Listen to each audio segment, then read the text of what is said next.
This is the lecture for social identity. This course will look at all aspects of the middle school student.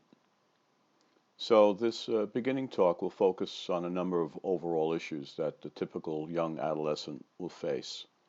We'll go into more depth in future weeks and on other topics as well. Notice how when twins are young, it's the cutest thing to see them dressed alike. Mommy always likes to see their daughters or their sons, dressed in similar clothing. And when they get older, things change. They don't want to always be identified with their sibling or with their parents. They want to be their own person, their own individual. So you'll often see young twins dressed alike. You will rarely see adolescent twins dressed alike. So then we're going to be talking about some of the changes that an early adolescent may go through. Psychological, physical, parental pressures kick in as they exert their independence, as well as peer pressures and school pressures in addition to that. I find that many of the psychological theories I've studied in school are really very helpful in understanding what's going on. There's Sigmund Freud. He has a little bit of a sexual bent, although he's got many, many other good points. His belief in the unconscious, it revolutionized psychology. Then there's Jung with his analysis of dreams. Not that that was all that he was about, but people still enjoy reading some of his insights on dream analysis. Then there's someone more close to home, at least for me, is Maslow with his hierarchy of needs. And if you look at some of the things that he talks about, if you look at that pyramid, you'll see that it makes a lot of sense. It starts at the bottom of the triangle with the physiological needs. Everybody needs food, water, shelter, and clothing. And then as it goes progressively upward, it gets more into the esoteric and things that we need as individuals as we get older. And it ends with the need for self-actualization. But for me, the most important, at least the one that speaks to me personally, is the work of Viktor Frankl. He was a psychiatrist that found himself in the concentration camps at Auschwitz, among others, during World War II. His whole theory revolves around why some people were able to survive and indeed live and almost prosper in a concentration camp, while most people shriveled and died, either because of their depression or whatever. His system of thought is called logotherapy, and what he basically terms as the will to meaning is for some what makes them survive. In other words, if you can give meaning to your life or meaning to your suffering, then you may survive. Now, I'm of course not saying that the middle school student is as bad as being in a concentration camp, but the idea is that they go through so many changes that depression is a very real thing for most of these young people. And to make them understand that to live for others and to see meaning, even if it's in their suffering, is very, very helpful. Frankl taught that, and he agrees with most of the ancients, like Aristotle and Socrates, Cicero, etc., about what the parts are that make up a human being. It's the somatic, the mental, and the spiritual.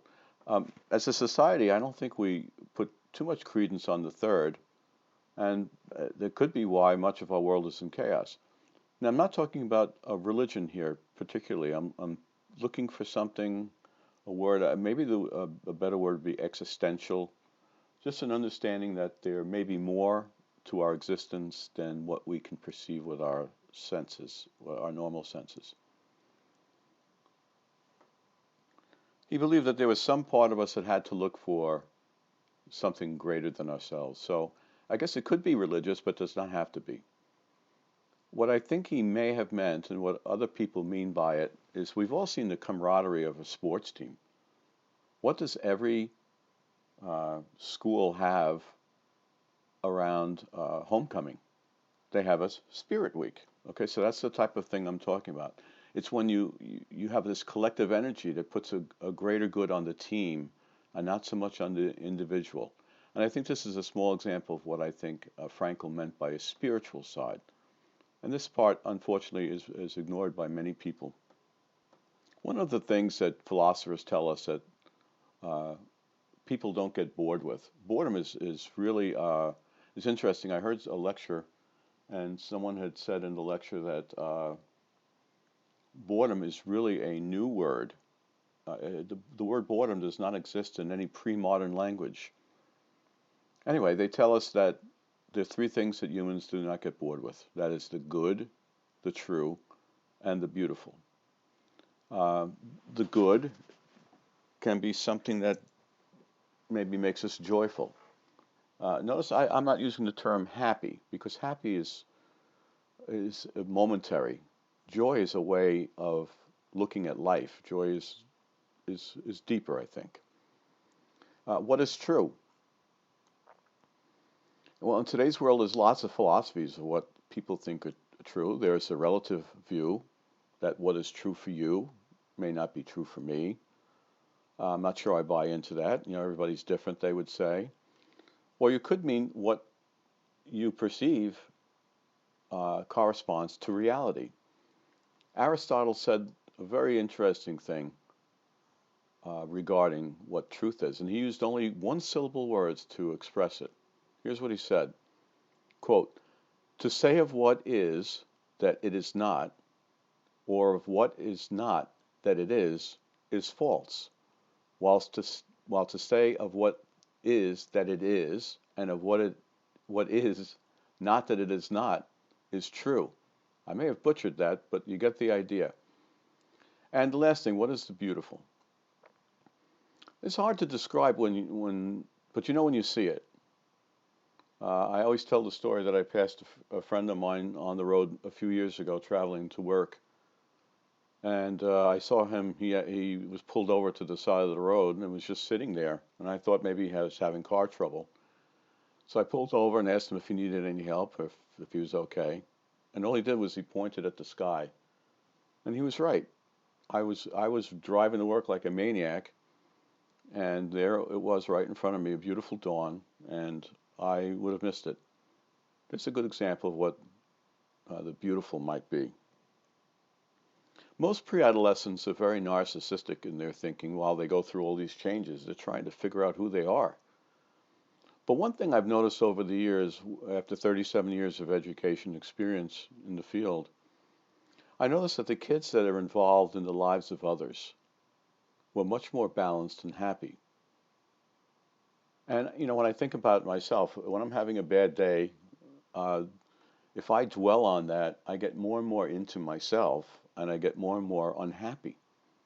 When I can forget that and get out there and work with people and help people and try and forget myself, I become happier. So it's when we let our young people dwell on their issues that we have problems. If you ever known a scholar athlete, I met a few of them. They always are just wonderful young men and women. They work hard. They come home after practice, have dinner, do their homework, and go to sleep. And then they repeat that the next day. There's less time in their lives to get into trouble. If you think about it, what's the surefire way for kids to get into trouble? Let them be bored. Think of when you were young. It's a rainy Saturday and you're 11 years old. And what do? Mischief every time. So the primary struggle is a sense of identity. Who are these people? That's what they're thinking. Who am I?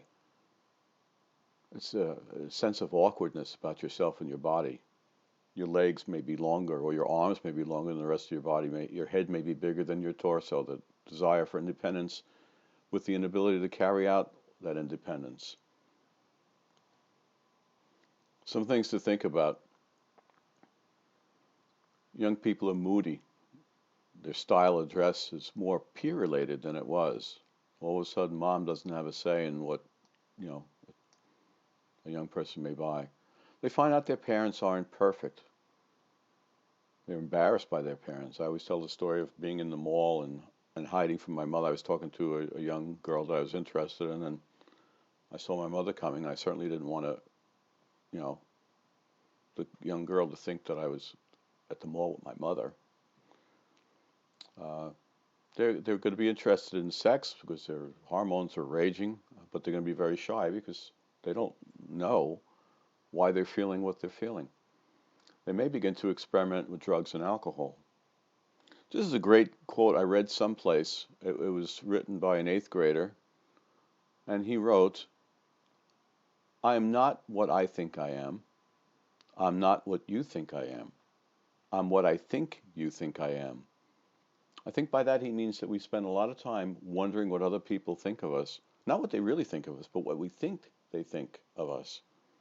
It's a very interesting thing, and I find myself falling into that a great deal. So I'm sure that middle schoolers do it as well. Some of the characteristics really quickly, you can read this on your own on this slide, but I'll just read them real quick. They always feel awkward and strange. They tend to focus on themselves a great deal. They're really introduced very strongly to peer pressure. And an interesting thing I read was that they're not sure about the future. They really worry about what's going to be happening to them as they get older in school and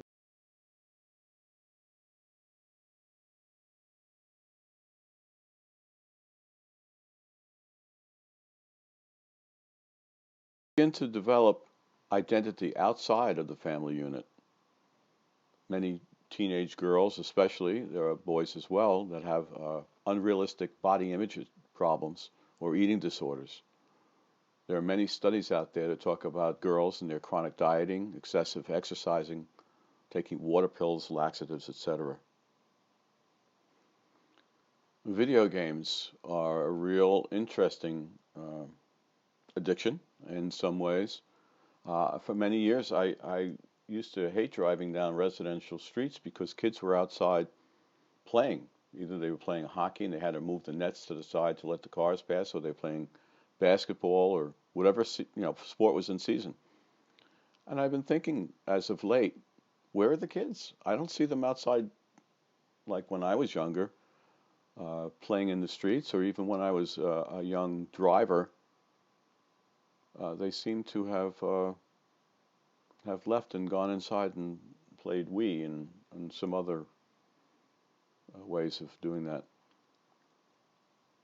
So all the literature really talks about the body, the psyche, and the spirit.